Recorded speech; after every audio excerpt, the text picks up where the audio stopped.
Bana Congo, bande konangai, nazo pese bino mbote. Comme d'habitude, to pese bino ba information chaque jour parce que za musala yo biso toponique, faut to servir bino bana poto ba congolais partout. To pese bino bozo lande biso à travers sango ya Congo. To pese bino ba information ba actualité politique. Avant que to pese bino ba actualité politique, nazo répéter, nazo pese bino ba salam ya trop. Zemba likolo abattre bino pese bino force pour bolande biso chaque jour. Bande biso butu moy. Tozo pese bino ba information actualité santé mokonzi mboka, santé mboka, santé peuple congolais, santé nyonso ba congolais bazali banda ou bazana kati. Tozo pese bino ba information actualité internationale, nationale ou bien actualité locale. Masolo ezobete makitoko makasi ndenge to pese ke bino ba information parce que information ndé muntu avant que obi mananda ko ke ndata musala ou bien que place ou so ke obi ke ndo beta bal faut la actualité. Faut la information mboka mboka zo tambola ndeni makamuso ezandeni nakati ya mboka et chaque jour nazo pese bino conseil que il faut aller au la radio pour information Hollande biso to pese bino information parce que information des autres pese mutu force qui est vraiment lelo mboka nangai makamu elike zole ka boyebo nakati ya mboka nangai do bili susu makamu zole kaka boyebo. C'est ça un homme, c'est ça que il faut aller aux actualités politiques parce que information des autres pese nanu muntu makanisa raisonner par jour parce que sans information ce n'est pas bien. Makambonyo zoza kitoko makasi zebisa bino que même niveau ya parti nanga parti IDPS makambonyo zoza pepele polémique ezate même libanda même nakati ya gouvernement masolo ezobeta manano ndé na kopesa bino autorité lilo boyebe kete masolo ezobeta mandeni tozo kende wapi tokomi wapi pour le moment makambozo de kandeni mais naibisa bino que information sur information ezobeta à travers sango ya Congo avant que na pesa bino information azo répéter que te bobonga manano bolanda ngai lelo po na betre bino expliquer bino makambo nyonso zoleka na kati ya mboka na ngai mboka ya Fachi Beto Mobali azo pesa bonjour à toi mokonzi na ngai nzambe likolo batele yo parce que yo landa ngai chaque jour que te na landa sango ya Congo à travers le président Dominique Bunju Walesa ndé nazo ozolanda ngai pe na pesa bino information boyeba ke makambo zoleka ndeni mboka ya Congo totika motema mabe parce que Congo eza Congo ya biso nyonso eza Congo eza mutu te Congo ya Fachi Beto Mobali chef de l'état Congo ya ba congolais en général ata au voyager au Kenya, États-Unis oza congolais ata au Kenya, Équateur oza congolais ata au Kenya wapi oza congolais. Ce n'est pas que na Kenya, Équateur o muluba ke o na Kenya ko mungala te biso tout landa kaka idéologie moko te toza ba congolais mabele ba congolais mabele ya biso ba congolais toza na kati ya Congo boyeba kete masolo zobeta mandeni minyoso balandi ya Congo lelo nazobeta bino masolo etali politique boyeba kete mboka zotambola ndeni. C'est la fin de la récréation fin le to beta lelo masolo ya mwana mboka jikaba trakamere procès le ketilobi nyoso bolandi na metoko beta bino mwa mukebo kete distraction esili récréation esili fin na kati ya Congo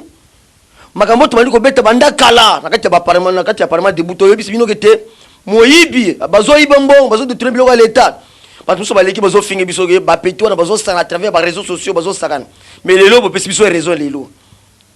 to ko beta lelo abo makambo zo le kandeni ba pêcheurs congolais o basé bango niveau à Burundi bazo mesure de grâce présidentielle ya Burundi to ko expliquer bino pourquoi bakanga bango ça fait maintenant 2 ans mais ba libérer bango 84 personnes dit tout expliquer bien lilo aw lobi mokonzi mboka Fachi Beto na kati ya réunion ya Union africaine. Est-ce que Fachi a voyagé na kati ya réunion Union africaine tout expliquer bien lilo aw oui qui était mal comme ça lobi na kati ya masolo babeti masolo ndeni qu'est-ce qui se passe dit tout expliquer bien lilo aw beke masolo zobeti mandini dossier ya vice-président et assemblée nationale ya Jean-Marc Kabunda conseil d'état akomeli bango lettre kete ba dossier nan mais le bango ba maintenir kete il fallait que les élections soient manan. Qu'est-ce qui se passe pour expliquer bino basolo kanini politique sur politique parce que bino kete peuple congolais FCC ba c'est le programme na bango bandakala 4 bango nyoso bandakala Et puis baza ba député nommé par Nanga parce que Nanga za mutu na bango ba vandi quelque part na Kingakati parce que ba réunion na bango il faut tout ba député pour baza ba défenseur ba bloquer Fachi Beton Mobali et ça programme baza déjà niveau à bango qu'il fallait ba tout ba député belé ba sénateur belé ka bango baza plein na bango parce que ceux qui te dit bien à vrai dire ba lambere mine consort ba voter bango té et ça ba député nommé par Nanga net Fachi notre opposition azuka présidentielle mais biso na kati ensemble tous ça ebe majorité belé et ça plein na bango ba sali banda kala tant les autres bazo nommé bango et ça plein na bango que il faut biso tous ça ba député tous ça ba sénateur makambo yeté tous ça ensemble tout travail tout ça mariage c'est ça na cash ndé ba idée bango ya mabe wan baza belé ceux qui ba singiliste Kabila pesa liste c'est-à-dire Kabila a reconnaître bango parce que biso peuple congolais ba comment to lingi ba komwana te ba komo ya ba go ba joma ba comment to biso lingi ba komwana te za lusute il faut ba komwana elimu na kati monde politique parce que bango nde ba bumi Congo bango nde ba détruire le Congo bango mais ba vendre quelque part que à savoir il fallait biso tozonga nan to travailler na Fachi Beton or que bango ba respire travailler te au moins pouvoir ceux qui mutu muso linga zo pouvoir ba linga éliminer bandakala ceux qui mutu muso zo pouvoir comme président ba linga éliminer bandakala tant Fachi zo pouvoir ba bandi ko ba aw o ça 3 mois te 2 mois te c'est-à-dire que ça programme na bango net ba échouer mais pour le moment ba vendre kati ya masolo kete il faut bango ba bimba ba mandataire ba député mais biso peuple congolais ba comment to lingi ba komwana te eza plan na bango nyonso basali mais tata Zambé likolo kotika Fachi Beton te to travailler na Fachi Beton mais élection ekoya nde boko sentir parce que prince to déjà le niveau biso ao parce que l'ensemble des autres bandits nanya ko remplacer Nanga des autres sermi déjà mais biso c'est l'esprit tribal pour récupérer vos postes ya seni mais te biso que te biso to tcha mutu na biso ka pasteur biso to tcha mutu na biso so ki bino bo sele suma kelele to tcha ta pasteur mukuna nda publier résultat triomphal est-ce que vous touchez ko so ba mbata parce que pour le moment vous avez le poste wana il faut poste wana et so pas na biso faut seni pour récupérer seni faut vous seni votre esprit tribal parce que pour bino pour l'esprit tribal beaucoup fort bozo bunda pour le poste wana nanya ko remplacer bo salama ki beaucoup ba réunion et simité il faut pas remplacer Nang boche esprit na bino na kata tribalisme na kata politique eza bien te to se bino ke tibune bo sala l'aise membre à seni biso nde to Fachi Beton de ko pona membre à seni so il faut tcha ponite ka biso base to tcha mutu na biso to sa ta passer mukuna to tche yo camarade seni to ke na élection publication na triomphal à telemi à publier kendo toucher pasteur mukuna telemi kendo toucher les habientés tu veux dire ba jeune abino mais boss la calme pouvoir bisto que pouvoir mobimba parce que nabi que te yananga biti calcul à celle 9 à chebi azoba dinosaure en votre rouge azo ici bango boya ba esprit à mabe esprit à mabe or bobani makelele aw bokimene bokena katanga bokote réunion kuna na 2023 Kabila kozonga nakata Congo ils ont problème visibilité Kabila ke libela nazo bisibino Kabila ke libela na bino pe bokende libela toke na bino malema bokende libela bokende na botima makambo nyonso aw parce que tout to obuna ke to état de droit to ça makambo bien mais bino bolingité na bise bino ke état de droit eza mabe ko le dictature Fachi a compliqué dictature ka état de droit la démocratie nazo assurer bino le chef de l'état Fachi Beton Mobali à quoi appliquer dictature quand état de droit à travers état de droit ndebino bokokima pour se dire que masolo zo betem aw sans plus tarder détail ba information et fois liboso ba pêcheur biso o bakangina là que doit ça fait maintenant 2 ans ba qui déjà kuna na Burundi akata boloko ba beti boloko kuna tant Fachi Beto ya Fachi mobile chef de l'état azui Congo ba bandi démarche na bango mais ba libérer bango 84 personnes ba pêcher na biso na kata là que Edouard là que na biso mais ba étranger ba kanyi bango ba gouvernement Kabila ba vandi kinya bazolo baté bango kuna ba beti boloko ça fait maintenant 2 ans mais ba zui mesure de grâce présidentielle à Burundi ndé ba bimi bango 84 personnes coup de chapeau et pas gouvernement congolais et pas chef de l'état Fachi Beton ba démarche de ça pour na ba congolais aboutir biso peut to félicitations nous sommes congolais so ba libérer bino na pesi bino mbo théâtre bozo na kati mabele tout travail même moral avec le chef de l'état to tche maboko a continuer parce que yé pour na musala kati ya Congo en tout cas merci mingi pas mokonzi mboka pour na ba démarche na zo sala a pour na libération ya ba congolais bazaka libanda na Burundi. Deuxième point, fini la récréation. Procès lobby ya mwana mboka Jirkab ya Vital Kamerhe. Yo moko superviseur ya misala ya 100 jours. Yo moko zotala makambo nyonso kaka yo moko. Tubandi ko makambo bien avant tango bandi na biso bazo utazando bake na chang ka embouteillage na nzela. Ba embouteillage ba soto mouton bazo finga mokonzi mbuti na kati ya bus. Bazo finga chef de l'état pona ba embouteillage atribilo kwa boy. O Kabila zonga tozo nyoko mopona batras. Mais ba Congolais bo senga te makambo ya embouteillage e bandi lelo te. Bandaka biso toza bana mike na bamboka toka masolo ke te na kinsa embouteillage za makasi. Mais embouteillage ya soto mouton de koloba. Ta biso pe to telemite embouteillage eleki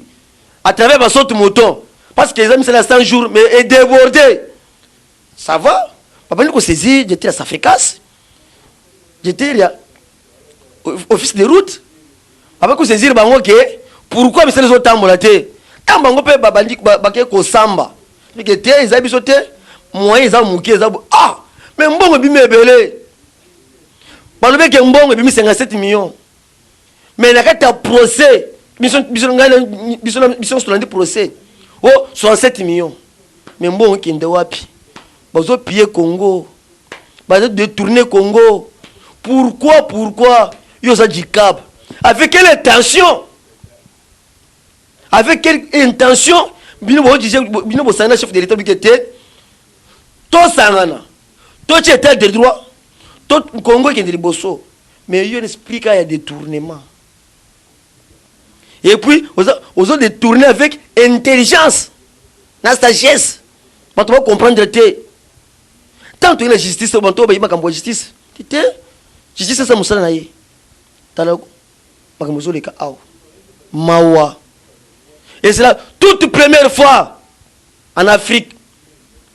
directeur et chef de l'État, pour un détournement. Ça fait mal. Vous détournez à l'État. Et puis, dans 1 mois, la trajectoire est mbongo. Dans 1 mois, vraiment, l'État, le peuple congolais, bazo pied en désordre. L'État, bazo en désordre. Aussi longtemps que, biso congolais, non, tu bénéficies de l'État. Mais un individu, bazo l'État en désordre. Mais, dans l'andilobi, ministère public était à travers ba grim ba détournement il faut pas condamner 20 ans de prison tous autres c'est le procès et aussi le 20 juin samedi est-ce que vous allez nini parce que c'est pour votre infraction vous allez condamner parce que l'état boité et s'il toi qui n'as pas essayé, on te va belé. Chef de l'État outil qu'on nomme nos mandataires, Lambert et José Makila. Mais José Makila c'est un problème de détournement bon et rapport en dit. ata ba nommé to boyete justice a kosala musala na ye ata aux députés aux détruire bien l'état justice ezali justice to ko appliquer justice partout parce que justice pour le mana fachi ko le soudé au salaire que na justice to ko banga mutu moko te to zele pour la justice to cha état de droit pour faut congolais sentir que je suis congolais na kati mabele ba congolais te bino boye esprit bien te pour que en 2023 peuple congolais que fachi ozui senga au salaire ko moko te ne souci la bino yango wan ne souci bino que te fachi a échoué en 2023 peuple congolais une question qui était papa yo c'est senga au salni or que bino boye esprit ba ya détournement bozuka ba poste or que ba comme la bino wana biso tolingi ba kombo wana te comme faut comme wana elimo ekende na kombo wana tolingi ba kombo wana te faut ba tuso ba tuso ba diriger be to sana ba tebele ba uti na campus banko pe batangi bozo ba poste wana biso pe tozali to ba poste wana kabino ke mboka c'est-à-dire que Congo est Congo bino et ko simba te to kende ka bobo bo imioso bo kende avec état de droit bo kende nan espèce athée kabino moko mais tout ça quand c'est le terrain de boyete makambozo ezo beta mandeni et s'il était parce que makambozo kende kaka papa ils a fait régulation bo sakin bo salé régulation bo bini bo salé n'importe quoi mais total bino musique mais pour les mais abisso ne tous ma solo que to bino qui était c'est fin pour le détournement c'est fin pour le makambo mabe na kati ya Congo to kotika fachi betonte si tout biso peuple congolais tous soutenir avec prière avec information tous soutenir et puis faut boyer que biso tous ba bureau de naie to que information to bait to information to bait parce que pour le moment parce que nous sommes mais kitoko makasi problème il y a élection il y a premier vice-président assemblée nationale tant biso IDP to biso bango candidat maman Patrice Nseya mais ayi Jean-Marc Kabund à saisir justice à travers justice il faut que ba biso bango ki ba 12 ans makambo na pe sala matin mais bango va te maintenir date les 12 et les loges il faut passer l'élection mais à vrai dire bazo créer crise entre justice na assemblée bazo créer problème entre justice na assemblée et telebino parce que basali mabe à travers procédure basali pas Jean-Marc Kabund parce que procédure ya mabe niveau assemblée et puis na yo président assemblée ondimi pétition na ndenge ya mabe mais le babisini côté bon dossier nan te conseil d'état il bien le côté azan incompétence et telebino bozo créer crise niveau assemblée ezali toko chitena lobby mo konzamboka na réunion ya Union africaine à travers la vidéo Sylvestre Mavoza président ya Union africaine lobby bakata réunion parce que stratégie ni bachela kata Afrique pour le coronavirus mais lobby bete masolo il peut bete masolo à RDC mo konzamboka et puis en direct à 8 paroles à expliquer bango pisa bango disposition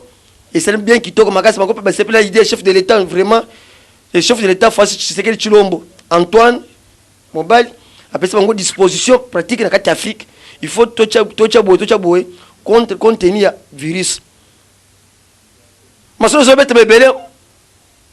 plus 243 85 091 06 02 plus 243 85 091 06 02. Je vous remercie. Eshima, votre magazine qui bat au rythme de l'actualité. Retrouvez la nouvelle édition. Exclusivité. Gouverneur Jacques Kiaboulak s'érige en barrière contre le Covid-19 dans le Haut-Katanga. Sensibilisation des terrains sur le respect des gestes barrières et prise en charge des malades. Retour sur le péripéties du confinement strict réussi de Lubumbashi et Kasumbalesa. Jacques Kiaboula Katwe, les défis de la réussite. Wandani, l'homme et ses œuvres. Reconstruction et décollage économique. Sécurité,